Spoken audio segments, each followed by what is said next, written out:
This week we've been looking at the relationship between the graph of a function and the graph of its derivative.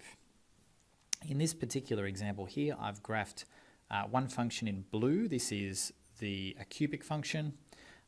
Its equation is here, negative x cubed minus 3x squared plus 4. And in red, I've drawn the graph of the derivative of this function. So this graph here tells us about the gradient. It's the gradient function. So the red graph tells us about the gradient of the blue graph. A couple of things to note specifically about the relationship between these two.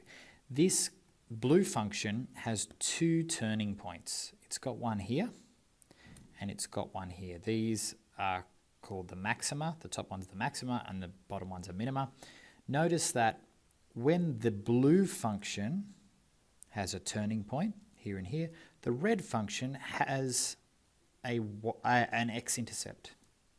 So at the place where this is a turning point, directly below we can see the red function cuts the x-axis. Similarly, at this place where the blue function has a turning point, we're cutting the x-axis with the red function.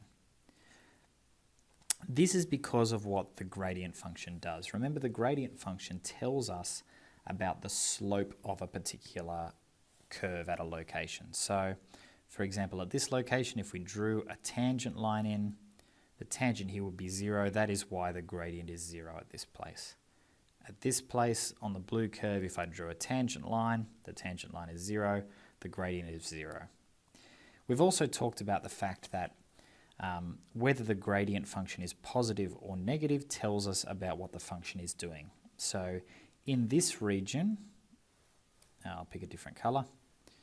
In this region across the middle here, okay, between these two locations, the function is increasing, and we see that in the derivative because the derivative is positive. In the other places on the curve, so over this side, we can see that the function is decreasing, it's going down, and similarly the derivative is negative, and we also see that on the right-hand side. Okay, this function's going down, the derivative is negative in this location. The great advantage of this relationship is that the gradient function allows us to easily find these intercepts. Not these intercepts, these turning points, I should say. So if we didn't have the graph and we couldn't easily see where the turning points were, we could use this equation to help us find the turning points. And the way we do that is this. We know that the function has turning points when the derivative is 0, so at these two locations. For that reason, we need to ask this function, when are you equal to 0? When do you cut the x-axis? So we have turning points when f dash of x is equal to 0. When the gradient is 0, we'll have these turning points. So I've got this as my equation.